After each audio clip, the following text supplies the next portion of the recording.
Hi, Nikki Woods here, and I help entrepreneurs and influencers leverage the media so they can, one, get more media, and then two, make more money. So today I want to talk about some of the do's and don'ts of pitching, because we don't want you to get in trouble and we want you to grow your brand, right? So building a great business requires visibility, it requires brand awareness, and media is a great way to kind of catapult you above the noise of all the other people that may be in your space. So you absolutely want to learn this whole pitching process, because it really is kind of the first step in reaching out to the media so that you can start to secure some of those media opportunities. So one of the first things that we want to focus on is research. So do your research. That's what we want to know, everything that you can possibly can, not just about the media outlet, but also the person you're pitching. You want to make sure that whatever you pitch, you're pitching to the right person, you're pitching the right kind of story, you understand who their audience is, so you can pitch it in a way that makes sense for their audience. So you want to do as much research as possible. You want to do all of the little things. You want to check all of the little boxes, like making sure you spell names right and making sure you have the media outlet, if you know the particular show that it might work best for. All of those things are really important. So you want to make sure that you do your research so that you can not get an immediate no, because they clearly get that you don't get who they are. Always be concise. And this is an email, and this is also if you are brave enough to call a media professional on the phone and pitch them via phone. So you want to be concise, you want to be to the point, you want to make sure that that you get your message across, absolutely, but that you're also respectful of the media professional's time.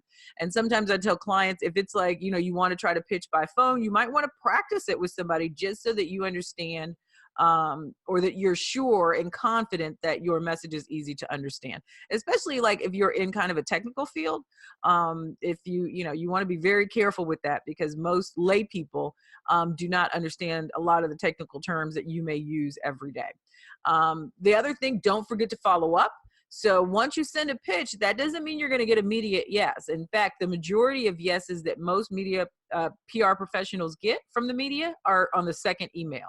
So you want to make sure that you're following up and you're not just sending that one email, and because you didn't get a response, you figure that the answer was no.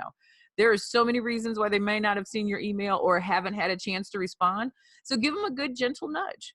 And then also, as we go into the fourth thing, make sure that you're really looking to establish that relationship and that you're continuing to be a resource, because we don't want this just to be a one-time thing. We want to be the go-to expert. So build a relationship, send a follow-up, ask how you can support, do all of those things that you would do in any kind of a networking situation in order to start building that rapport.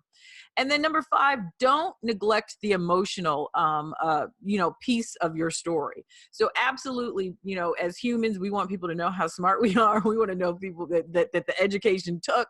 We want people to know all of that stuff. And that's great.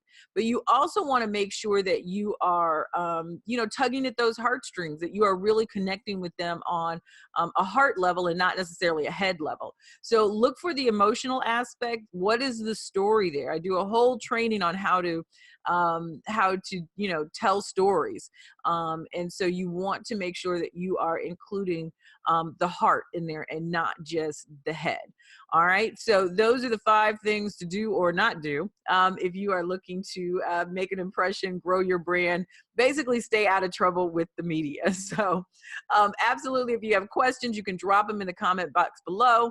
Make sure that you subscribe, share it if you think this will benefit other people, and also hit the little bell, which is the notification, so that you know whenever I upload a new video. All right, I will see you. We're going to start talking about podcasting and press releases, so stay tuned because those new videos are coming shortly.